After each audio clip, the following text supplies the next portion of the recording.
Chapter 32 The Rising. They awoke beneath a canopy of light. It wasn't sunlight or starlight, but glory. The air was thick with praise, wordless and endless. The sky shimmered with hues never named. Rivers ran with healing. Trees sang. Leah sat up first, but here she was L'Oreal again. Micah followed. He was Ashriel. No need for questions, no sorrow, no fear, only breathless knowing. They stood, clothed in robes of woven light. Their scars remained, but only as marks of honor. A voice moved across the garden like wind through tall grass. Well done, beloved ones. The gate is open. The time is fulfilled. They turned. There he stood, radiant, familiar. Yeshua, veiled in vision, unveiled in presence. L'Oreal fell to her knees. Ashriel bowed low. Rise, the voice said. Now walk with me, for the story is not ending. It's only beginning again. They rose and walked into Shiloh. The throne room stretched beyond time, crystal floor, pillars that sang, walls made not of stone but of living remembrance. L'Oreal and Ashriel walked slowly. In their hands they carried crowns, not made of gold but of moments. Every prayer whispered in the dark, every time they forgave instead of fought, every battle endured with love instead of hate, every breath yielded. As they neared the throne, their knees buckled again, not from fear, but from awe. Yeshua stood before them, robed in glory and humility, light emanating from him like breath. They said nothing, they needed no words. Together they bowed low and laid their crowns at his feet. We only did what you taught us, L'Oreal whispered. We loved because you loved first, Ashriel said. Yeshua knelt, touched both of their foreheads. And you have glorified my name in every realm. Then he lifted them, and behind them a great multitude shouted, Worthy is the Lamb who was slain, to receive power and riches and wisdom and strength and honor and glory and blessing. And the heavens rang, and the garden bloomed, and eternity smiled. They were home. In the beginning, the sky was not blue, it was light. The ground was not dirt, it was life, and the names were not yet spoken. He woke first, eyes wide, breath deep, limbs strong. The wind told him the name, Adam. He wore it like a song. And then she came, formed not from dust, but from a rib, and when her eyes met his, he did not ask who she was. He knew she was Havah, life, the breath beside his breath.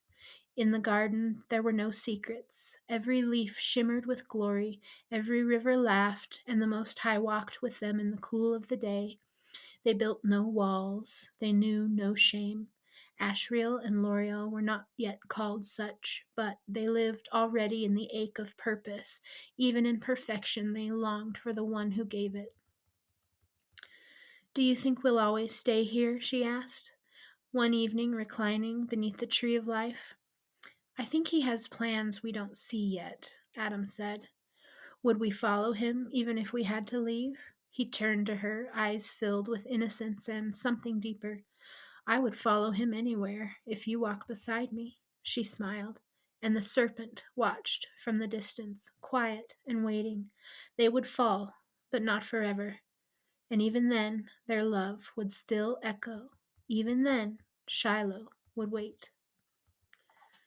The path through Shiloh was paved with memory, not memories from lifetimes past. Those had already been poured out at the feet of the king, but memory in its purest form, the kind of knowing that lives without burden, the kind that sings. Ashriel and L'Oreal walked hand in hand beneath trees that shimmered with fruit and flower at once. Each branch was a psalm, each breeze a breath from the throne. Yeshua walked beside them, not ahead, not behind, but with. He pointed to a lake that glowed silver in the morning light. That is where the orphans come to be named. He gestured toward a vineyard heavy with grapes that pulsed with a holy hum. And there the prophets learned how to laugh again. They came to a garden where the air itself seemed to glow. A woman knelt beside a bed of golden hyssop, her hands in the soil. She looked up and smiled at them. Is that L'Oreal whispered. Deborah, Yeshua said, still sowing righteousness.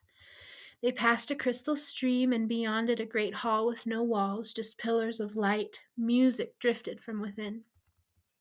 The musicians, Ashriel said, his voice catching. The ones we lost, the ones we helped bring home. Now they're led now they lead the chorus. Now they lead the choirs, Yeshua said, smiling. L'Oreal felt tears rise, but they didn't fall. Here, even weeping was worship. They sat beneath a tree whose roots shimmered with living fire. Is there anything left for us to do? Ashriel asked. Yeshua looked at him with kindness so vast it nearly broke the air. Just one thing. What? L'Oreal asked. Rest. The city without need. Shiloh was not just a garden.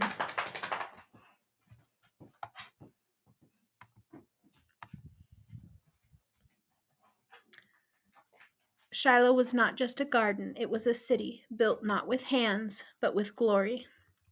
There were houses nestled into the hillsides, glowing softly with every act of hospitality ever offered in love.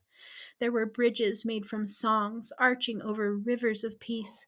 There were towers of testimony, each stone a story engraved with light. Children played in open courtyards where time had no rule. Elders sat beneath arching fig trees, retelling tales, not to remember, but to rejoice. Ashriel and L'Oreal were given a home near the edge of the river. It had no door, it needed none. Inside, the walls were woven from every faithful moment they had ever lived.